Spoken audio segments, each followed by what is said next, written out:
Bom dia, irmãos, graça e paz, amém? Nós seguimos firmes estudando a palavra do Senhor.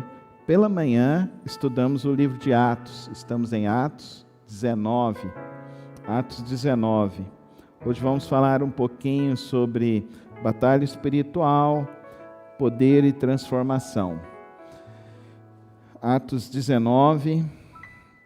É uma leitura um pouco mais extensa, tá bom, queridos irmãos? Mas nós temos o privilégio, como igreja e povo de Deus, de nos reunirmos e lermos a palavra do Senhor. Então, esteja atento para esta leitura, Atos 19. Temos muitas lições para aprender neste capítulo do livro de Atos. Enquanto Apolo estava em Corinto, Paulo, atravessando as regiões altas, chegou a Éfeso. Ali encontrou alguns discípulos e lhes perguntou: vocês receberam o Espírito Santo quando creram? Eles responderam: não, nem sequer ouvimos que existe o Espírito Santo. Então, que batismo vocês receberam? Perguntou Paulo. O batismo de João, responderam eles. Disse Paulo: o batismo de João foi um batismo de arrependimento. Ele dizia ao povo que cresce naquele que viria depois dele, isto é, em Jesus. Ouvindo isso, eles foram batizados no nome do Senhor Jesus. Quando Paulo lhes impôs a mão, veio sobre eles o Espírito Santo e começaram a falar em línguas e a profetizar. Eram ao todo uns 12 homens. Paulo entrou na sinagoga e ali falou com liberdade durante 3 meses, argumentando convincentemente acerca do reino de Deus. Mas alguns deles se endureceram e se recusaram a crer e começaram a falar mal do caminho diante da multidão. É importante eu ressalvar aqui com os irmãos, no verso 9, começaram a falar mal do caminho. Então eles começaram a ser conhecidos como as pessoas do caminho. Então essa é uma expressão que aparece em Atos 19. Nós vimos então que eles não são então conhecidos como cristãos, eles são conhecidos como pessoas do caminho, porque Jesus havia dito: eu sou o caminho, a verdade e a vida. Então eles são apresentados então como as pessoas do caminho. É importante essa ressalva. Paulo então afastou-se deles, tomando consigo os discípulos, passou a ensinar diariamente na escola de Tirano. Isso continuou por 2 anos, de forma que todos os judeus e os gregos que viviam na província da Ásia ouviram a palavra do Senhor. Deus fazia milagres extraordinários por meio de Paulo, de modo que até os lenços e aventais que Paulo usava eram levados e colocados sobre os enfermos. Estes eram curados de suas doenças e os espíritos malignos saíam deles. Alguns judeus que andavam expulsando demônios malignos tentaram invocar o nome do Senhor Jesus sobre os endemoniados, dizendo: em nome de Jesus, a quem Paulo prega, eu lhes ordeno que saiam. Os que estavam fazendo isso eram 7 filhos de Seva, um dos chefes dos sacerdotes dos judeus. Um dia, o espírito maligno lhes respondeu: Jesus eu conheço, Paulo eu sei quem é, mas vocês, quem são? Então o endemoniado saltou sobre eles e os dominou, espancando-os com tamanha violência que eles fugiram da casa nus e feridos. Quando isso se tornou conhecido de todos os judeus e gregos que viviam em Éfeso, todos eles foram tomados de temor, e o nome do Senhor Jesus era engrandecido. Muitos dos que creram vinham e confessavam e declaravam abertamente suas más obras. Grande número dos que tinham praticado ocultismo reuniram seus livros e os queimaram publicamente. Calculado o valor total, esses chegaram a 50.000 dracmas. Dessa maneira, a palavra do Senhor muito se difundia e se fortalecia. Depois destas coisas, Paulo decidiu, no Espírito, ir a Jerusalém, passando pela Macedônia e pela Caia. Ele dizia: depois de haver estado ali, é necessário também que eu vá visitar Roma. Então enviou a Macedônios 2 dos seus auxiliares, Timóteo e Erasto, e permaneceu mais um pouco na província da Ásia. Naquele tempo houve um grande tumulto por causa do caminho. Novamente a expressão dos seguidores. Um ourives chamado Demétrio, que fazia miniaturas de prata no templo de Ártemis e que dava muito lucro aos artífices, reuniu-os com os trabalhadores dessa profissão e disse: senhores, vocês sabem que temos uma boa fonte de lucro nesta atividade. E estão vendo e ouvindo de como este indivíduo, Paulo, está convencendo e desviando grande número de pessoas aqui em Éfeso e em quase toda a província da Ásia.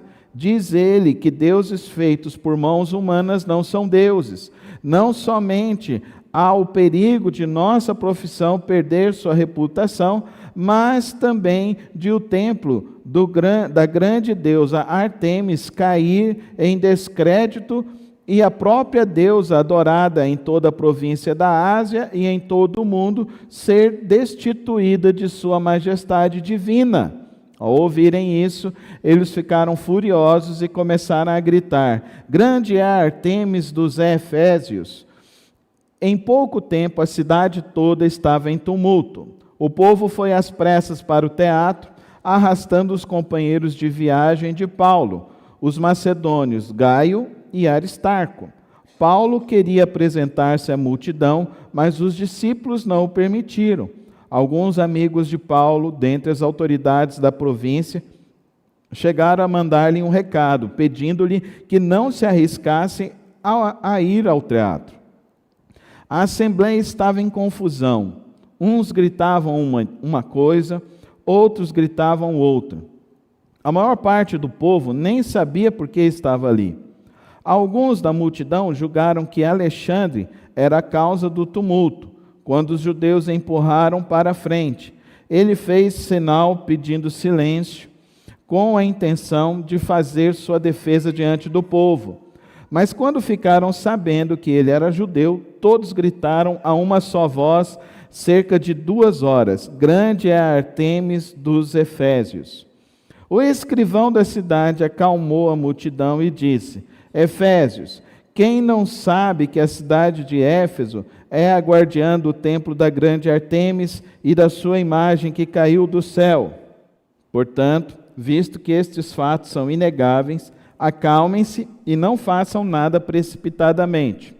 Vocês trouxeram estes homens aqui, embora eles não tenham roubado templos, nem blasfemado contra a nossa deusa.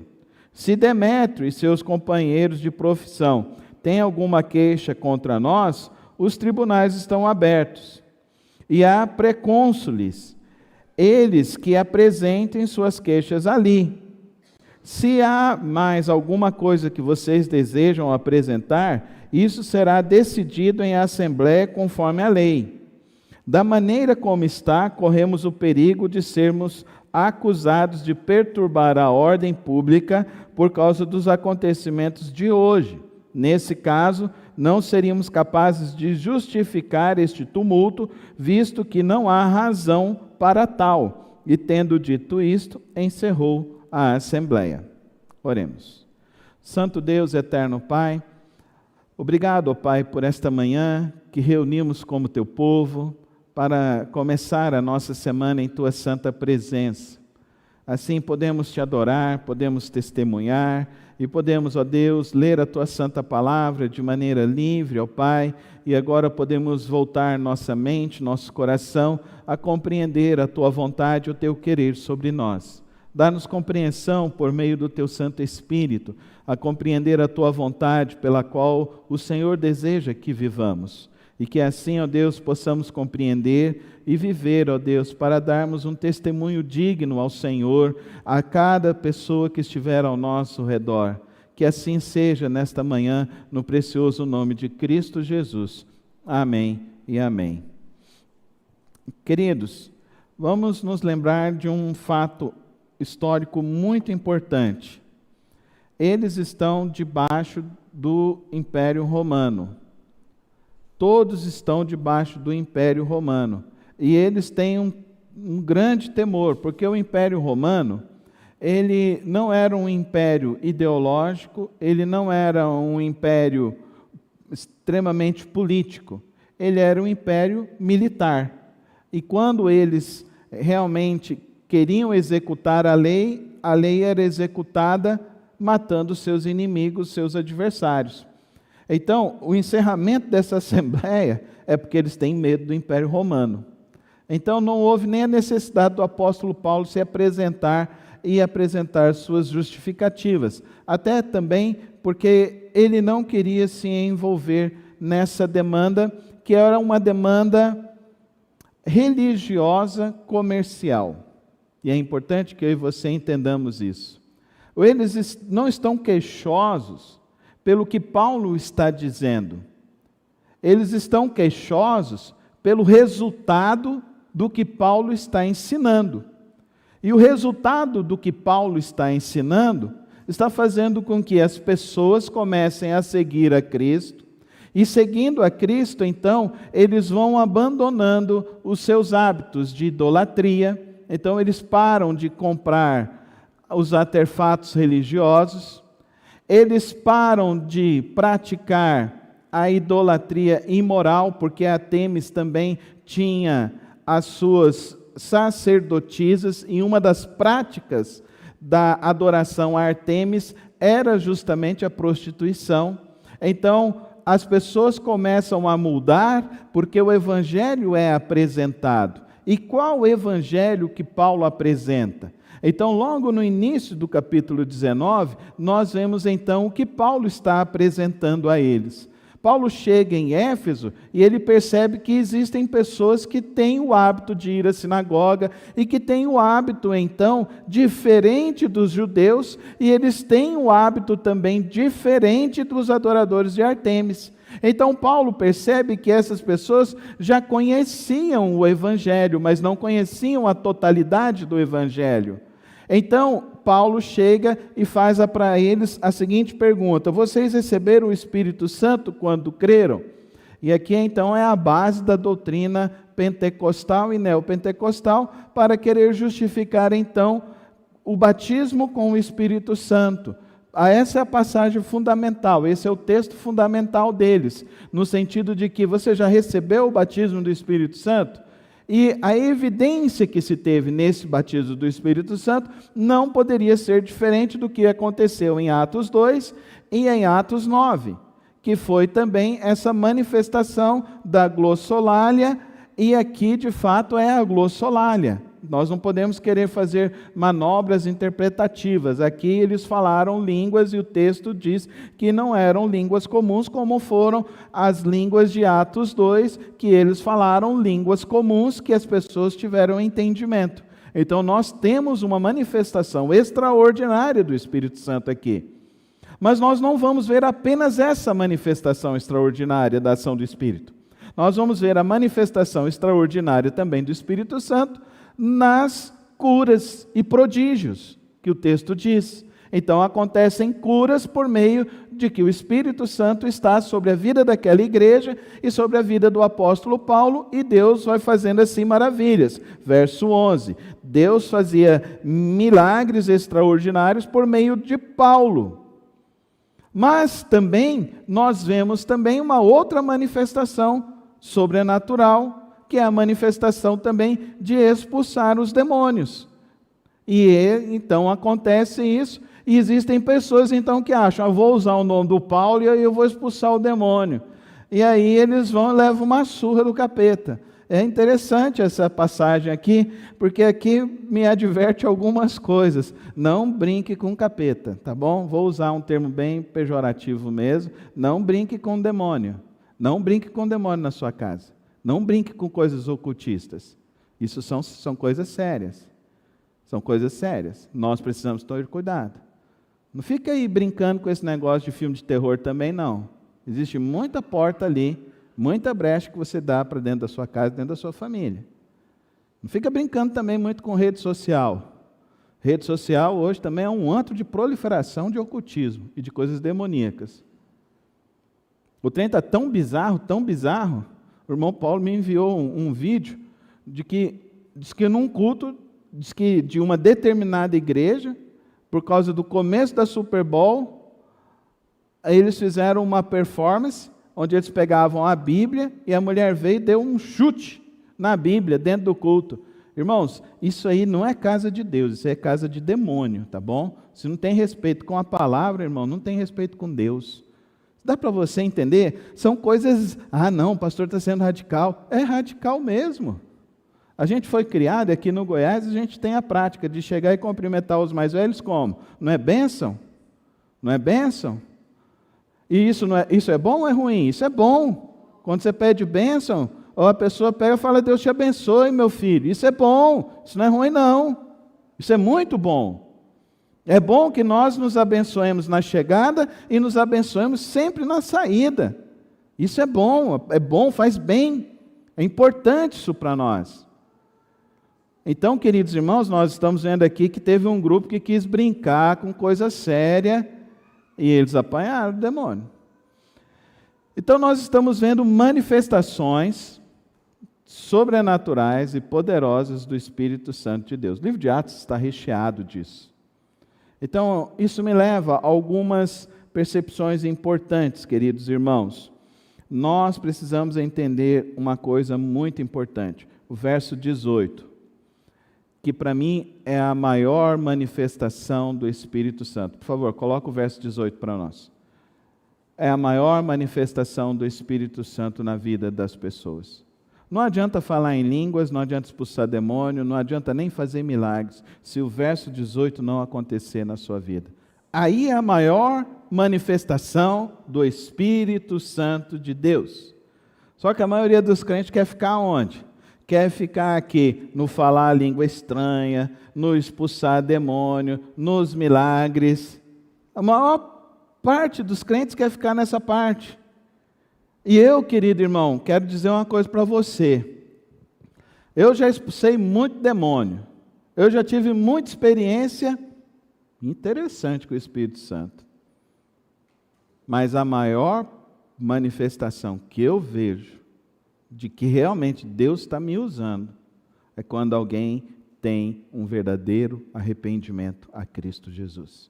Aí é a maior obra do Espírito Santo de Deus. É a maior obra.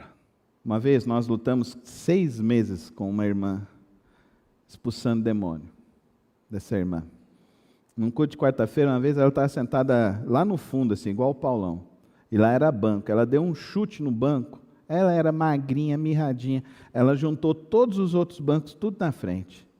Eu sei o que é o demônio. Eu sei o que é o maligno. Tiramos a irmã de dentro do templo, os irmãos vieram, arrumaram, nós levamos ela para um local, oramos por ela, expulsamos o demônio, ela foi embora para a casa dela. Ela veio no domingo. No domingo ela já chegou falando alto, estava toda histriônica, e de repente já começou a rodar novamente. Levamos ela para um cantinho, expulsamos o demônio. Domingo, sábado, ficamos ali 6 meses expulsando o demônio. Daí chegou um domingo que ela estava lá, os pastores já estavam preparados para levar ela para lá. Aí eu virei e falei assim, para. Ou você quer Jesus ou você não quer Jesus. Se você não quer Jesus, não volte mais aqui.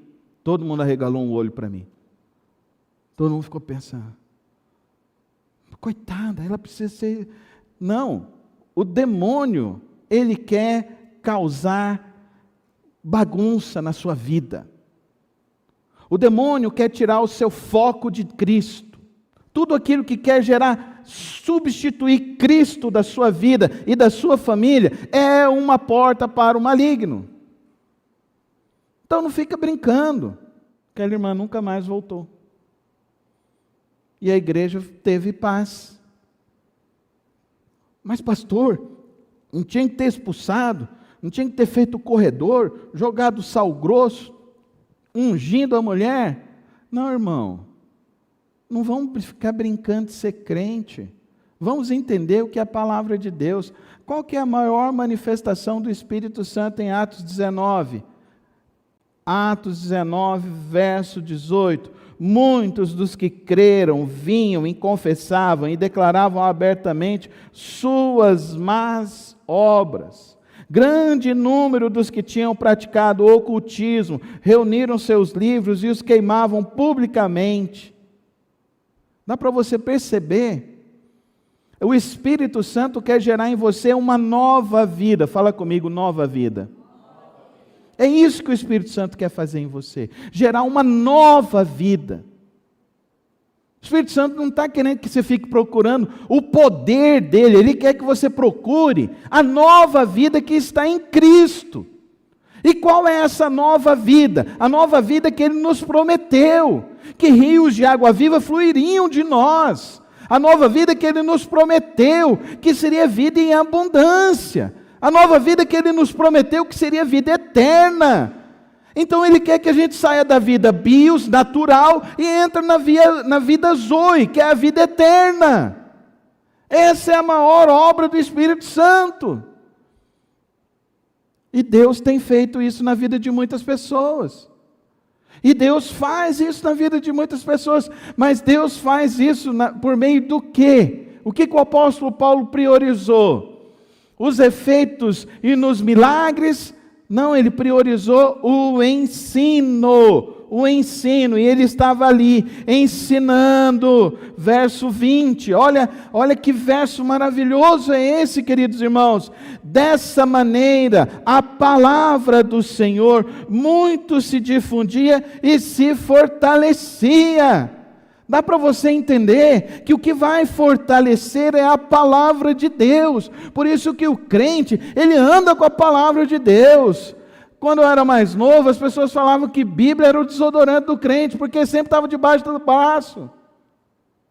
E é isso que tem que ser mesmo.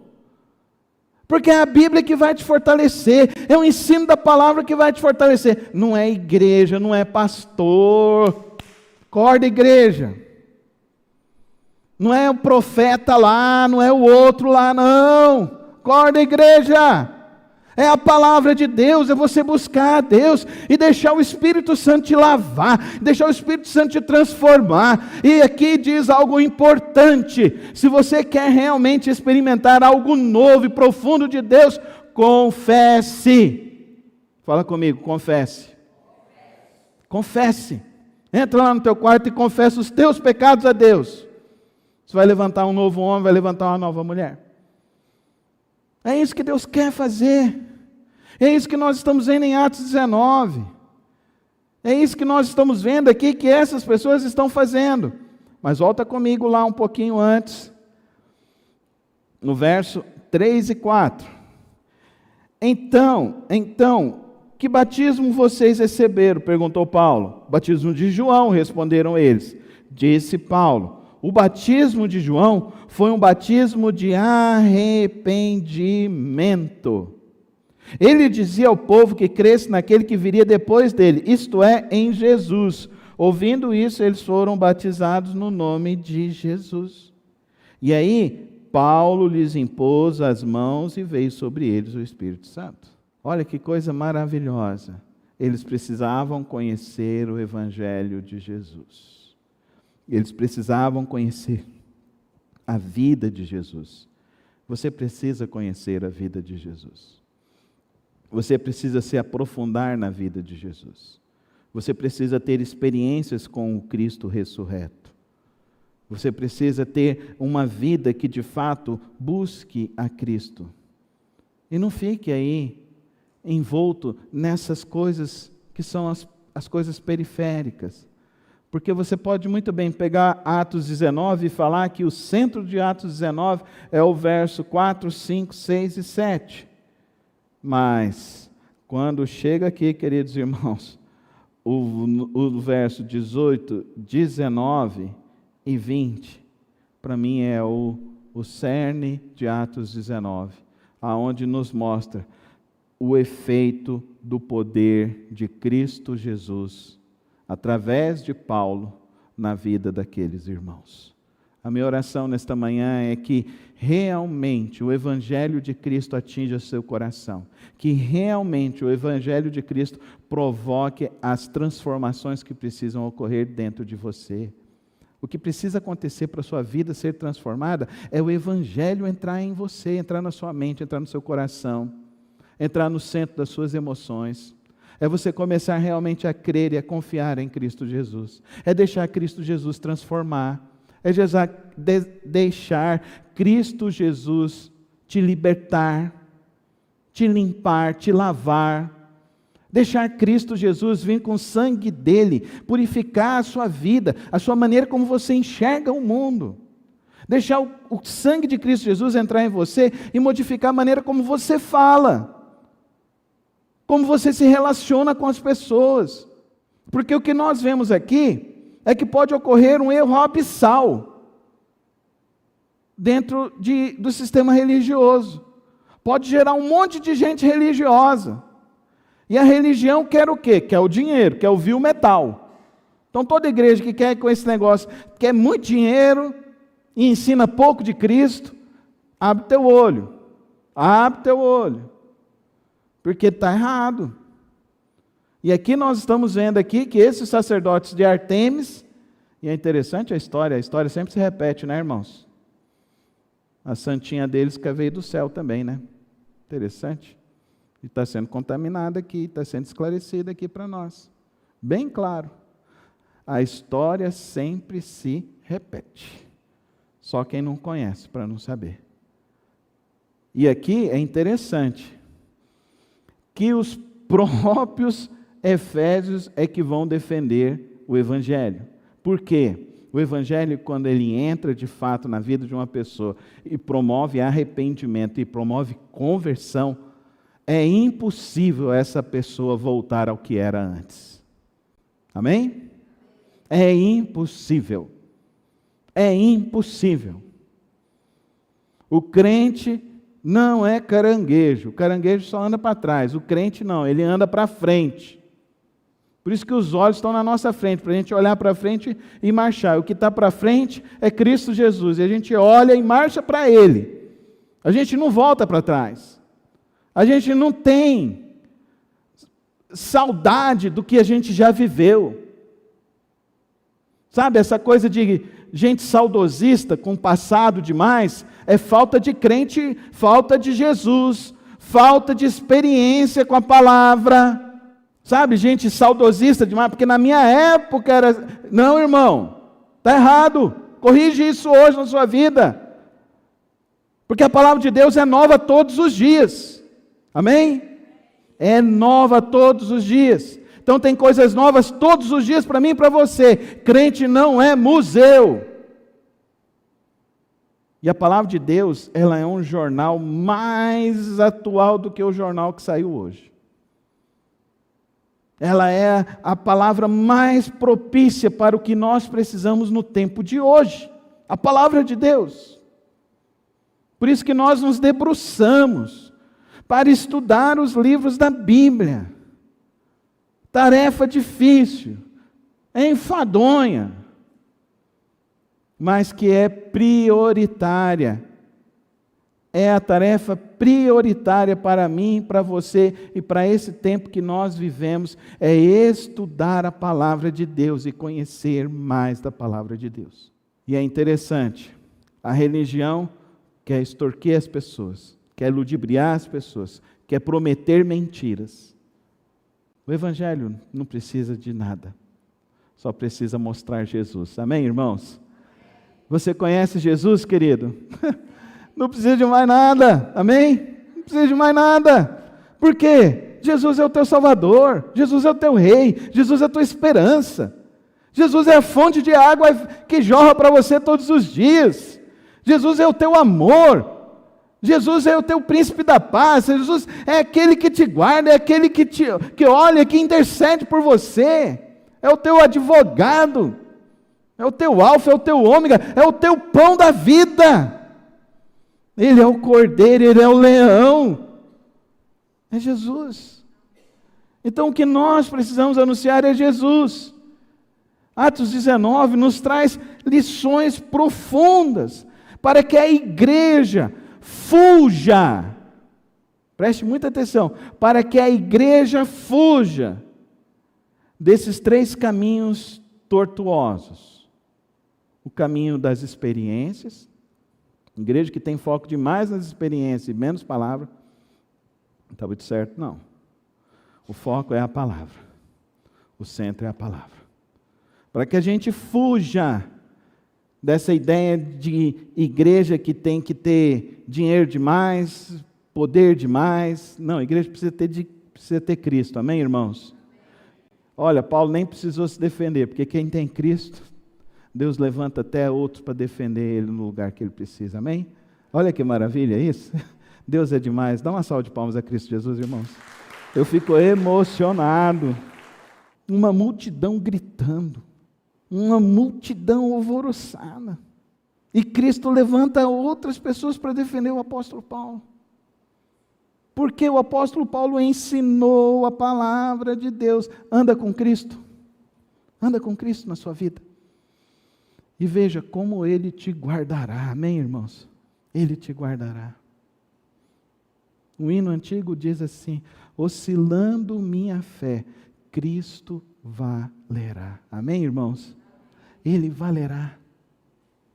Cristo valerá.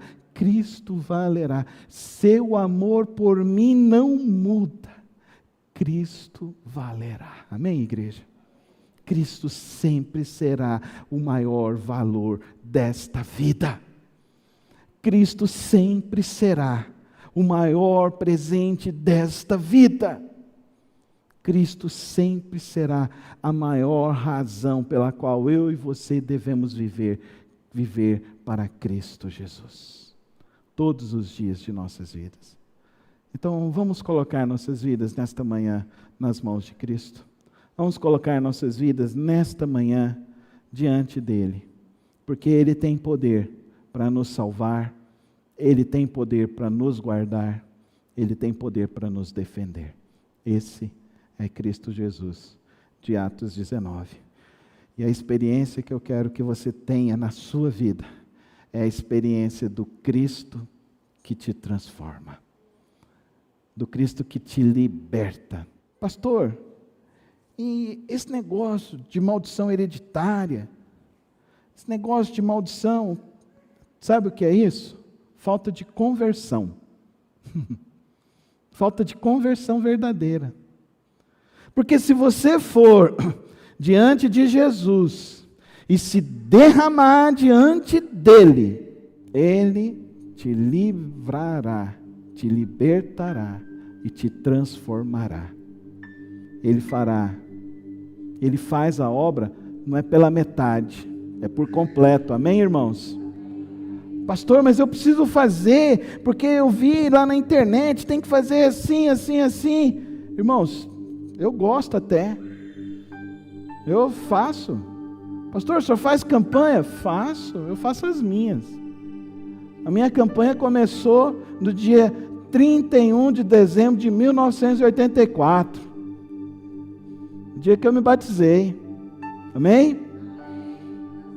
A minha campanha começou lá. Vai terminar quando?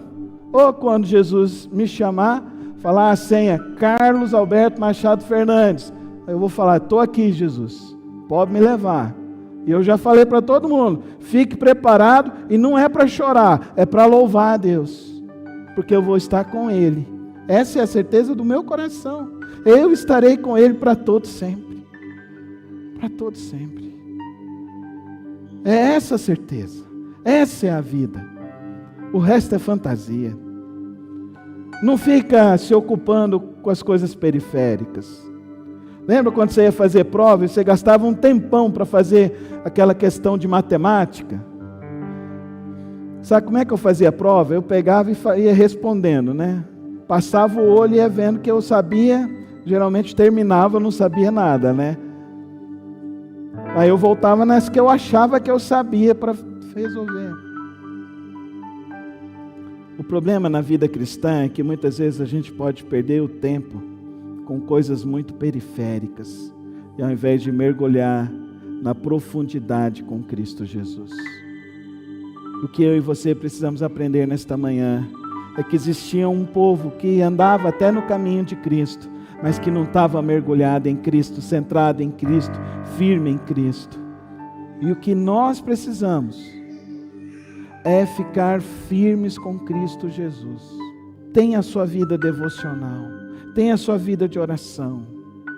Deixa a palavra de Deus transformar você. Deixa Cristo limpar o teu coração. Não fica com essas coisas periféricas, mas mergulhe em Cristo Jesus. Feche os teus olhos, fale com Ele nesse momento. Pai querido, nesta manhã, Deus, nós vemos que a Tua palavra é poderosa para salvar, para libertar. A Tua palavra é poderosa para transformar. Que nesta manhã, Deus, nossos corações se voltem inteiramente ao Teu Filho. E que nossas vidas sejam, Senhor, para a Tua glória. Pai, que nós, ó Deus, realmente aprendamos a nos arrepender dos nossos maus caminhos, a confessar os nossos maus caminhos, para que possamos viver, ó Deus, no centro da Tua vontade, no centro do Teu querer. Toma as nossas vidas nesta manhã, Pai Celeste, e que a Tua palavra continue ecoando em nós, para que possamos, ó Deus, dar o testemunho verdadeiro de que Jesus Cristo é o nosso único e suficiente Salvador. Toma, ó Deus, a vida de cada irmão, Senhor. Aqueles, ó Deus, que têm vivido debaixo de opressão, têm vivido, Senhor, debaixo se sentindo tão mal, que hoje, ó Deus, perceba que o Senhor é a fonte da vida, que o Senhor tem algo para transformar, para libertar, para jorrar em nós. Então derrama hoje, Senhor, derrama desse Teu Espírito que cura, que salva, que liberta, que transforma. Derrama sobre nós, ó Deus, o Teu Espírito Santo, para vivermos, ó Deus, nessa dimensão maravilhosa da vida, do amor, da paz, da alegria, da fé, da bondade, da mansidão, do domínio próprio. Derrama o Teu Santo Espírito, para que, ó Deus, as nossas palavras sejam para abençoar, que a nossa vida seja para levar paz àqueles que estão tristes, que estão maus, para levar o perdão, a graça, a libertação para aqueles que necessitam do milagre em suas vidas. Que o Teu Espírito se derrame em cada coração e nos encha do Teu poder, do nome de Cristo Jesus. Amém, amém e amém. Talvez hoje você queira que eu ore pela sua vida. Fique em pé nesse momento, eu quero orar por você, que declara hoje que você quer viver para Cristo. Você quer experimentar essa nova vida com Cristo Jesus. Você quer mergulhar mais profundamente nessa experiência com o Santo Espírito de Deus. Às vezes você está vivendo anos e anos de angústias existenciais, anos e anos de timidez espiritual, anos e anos de medo de coisas, de pavores. Hoje Cristo quer te libertar. Hoje Cristo quer te curar. Entrega o seu caminho ao Senhor e confia que Ele fará da sua vida algo novo, algo transformador. transformador, algo libertador. Você vai experimentar uma paz que o mundo não pode te dar. Ele vai te dar uma alegria, mesmo nos momentos mais difíceis. Ele te dará uma sabedoria que ninguém pode te dar, mas Ele pode. Ele pode. Ele quer que você experimente a nova vida, a verdadeira vida, a vida com Cristo Jesus. Coloca a sua vida para Ele. Pai, eu oro nesta manhã por aqueles que hoje, ó Deus, querem fazer uma entrega verdadeira e profunda ao Senhor. Aqueles que hoje, ó Deus, querem sair, ó Deus, da margem e mergulhar nas profundidades do Teu Espírito Santo. Daqueles que querem experimentar a Tua paz, o Teu poder, a Tua glória. Aqueles que entendem que existe um caminho melhor. Aqueles que hoje, ó Deus, estão compreendendo que Cristo é quem tem a resposta, Cristo é quem tem a solução. Eu oro, ó Deus, por esses, para que, ó Deus, o Teu Espírito Santo, assim como vieste ali sobre a vida daqueles homens, aqueles irmãos em Atos 19, o Senhor venha sobre a vida do Teu povo. Venha, Santo Espírito de Deus, venha e derrame nos corações, e quebre todo o jugo do mal, toda maldição, que caia por terra traumas, caia por terra, ó Pai querido, as angústias, caia por terra as ansiedades, e que, ó Deus, o Teu povo mergulhe no rio da Tua paz, no rio da água viva que és Tu, Cristo Jesus. Vem, ó Deus, e transforma e enche-nos, e nos faz viver, ó Deus, a nova vida em Cristo Jesus. E que o Senhor te abençoe e te guarde, e que o amor de Deus Pai, a graça do nosso Senhor Jesus Cristo e as consolações do Santo Espírito de Deus se repousem na sua vida, hoje, para sempre. Amém. Amém.